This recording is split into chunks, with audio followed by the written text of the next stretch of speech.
בשיעור היום אנחנו נלמד נגזרת של פונקציה מורכבת, ושמתי פה איזשהו ציור של בצל, לא בשביל שתפקו, תכף נראה למה, זה לא כל כך מסובך. אז בואו נתחיל.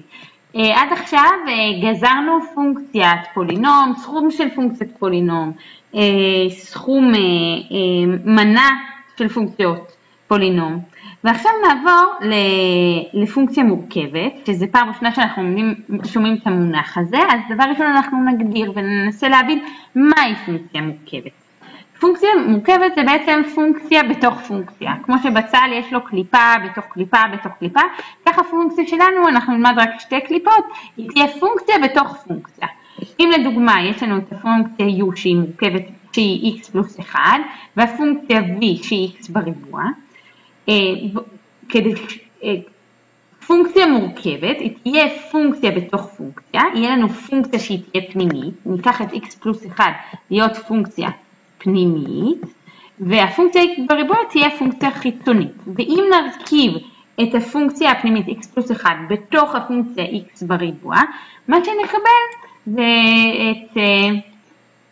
את הפונקציה f של x, נקרא לה, ש-u הוא בתוך v, ובמקרה שלנו יהיה לנו החיצוני, מבחוץ יהיה לנו בריבוע, אבל בפנים במקום ה-x אנחנו נשים את הפונקציה הפנימית שזה x פלוס 1, ולכן x פלוס 1 היא פונקציה מורכבת, x פלוס 1 בריבוע היא פונקציה מורכבת, כאשר הפונקציה הפנימית שלנו היא x פלוס 1, והפונקציה החיצונית היא x בריבוע.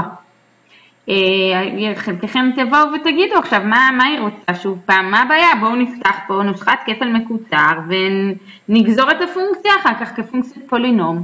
אז לא, אנחנו נראה עוד מהדוגמאות שאנחנו חייבים לגזור את הפונקציה כפונקציה מורכבת, אז נתחיל באמת בדוגמה קלה שאפשר גם לפתוח את הסוגריים, אבל לא, אנחנו נגזור עכשיו את הפונקציה הזאת כפונקציית מורכבת.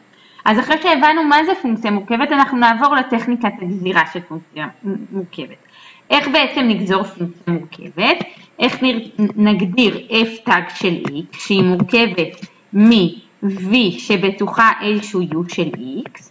אנחנו בעצם נגזור קודם כל את הפונקציה הפנימית, אנחנו נגזור את הפונקציה u, אנחנו נגזור את הפונקציה u תג של x, כפול הנגזרת החיצונית כפונקציה של הפנימית, כלומר, כפול הנגזרת של הפונקציה החיצונית v, אבל ב-v אין לנו את x, יש לנו את הפונקציה u של x.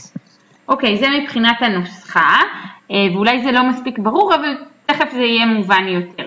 נגיד ונקרא לפונקציה u של x הזאת, ואני אעבור עכשיו לצבע הכחול, נקרא לה t, אוקיי? אז בעצם הפונקציה f של x אפשר לקרוא לה t בריבוע, זה יהיה איזשהו f של t. ואם אנחנו נלך ונגזור את f של t הזאת, אז אנחנו יצא לנו t בריבוע, נגזרת, זה שיהיה שווה 2t.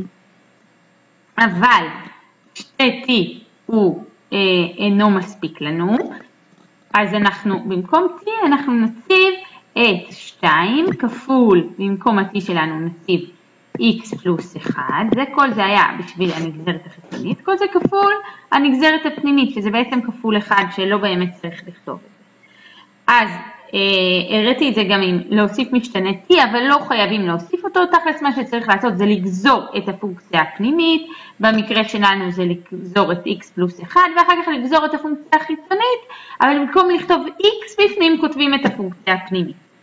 ונראה לזה דוגמה נוספת. נתונה פונקציה f של x שווה 8 מינוס 2x ברביעית, חשבת הנגזרת בנקודה x שווה 5. אוקיי, כדי לחשב את הנגזרת בנקודה x שווה 5, קודם כל עלינו לגזור את הפונקציה הזאת, והפעם אין ביכולתנו לפתוח סוגריים, מדובר פה ברביעית וזה יהיה מסובך ביותר, ולכן עלינו לגזור את זה בתור פונקציה מורכבת.